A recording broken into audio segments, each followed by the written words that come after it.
शुमार दफ़ा chief justice साहब से मिलती, मेरा ख्याल है पीटीआई की डेलीगेशन भी गए और उसके बाद जज साहिबान को मैंने ये भी कहा कि ये हियरिंग ऐसे नहीं मिली है।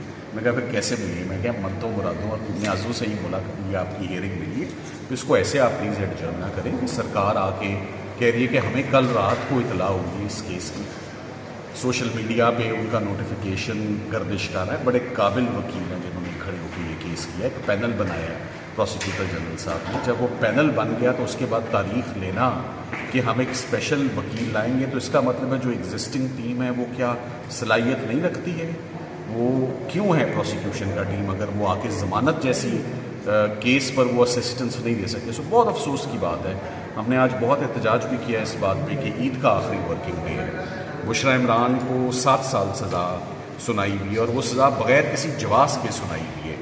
और मेरे पास ऐसे फैसले मौजूद हैं कि ख़वातीन के केसेस में ऐसे मौक़ों पे जजेस 20 दिन के अंदर अंदर शॉर्ट डेट देके तो वो उस केस सुन लेते हैं। तो आज जो वकील साहब आए हैं आप उनसे असिस्टेंस लेकर कम से कम आप ज़मानतों के फ़ैसले जो हैं वो आज करें।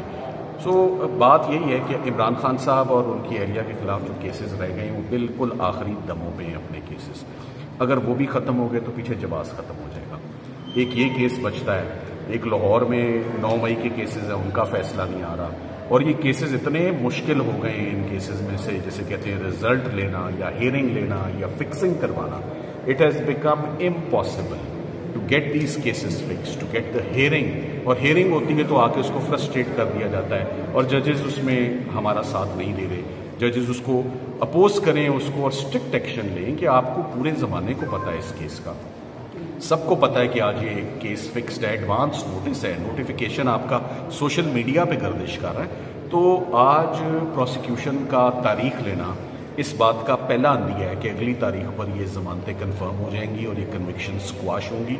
ये ना सिर्फ ज़मानतें सस्पेंड होंगी, ये जजमेंट भी सस्पेंड होगी। सरकार पैटर्न है, कौन है जो अदालत से भागता नजर आता है जिसको ये खदशा हो कि फैसला हमारे खिलाफ ही आना है। सो इमरान खान साहब का केस ज़बरदस्त है, उनकी एहलिया का केस ज़बरदस्त है। और जैसे पहले साइफर के केस में, इद्दत निकाह के केस में, जितने भी केसेस में अच्छे रिजल्ट आए, इसमें भी जिस दिन हियरिंग मिल जाएगी आपको रिजल्ट दे देंगे। Thank you very much. Thank you so much.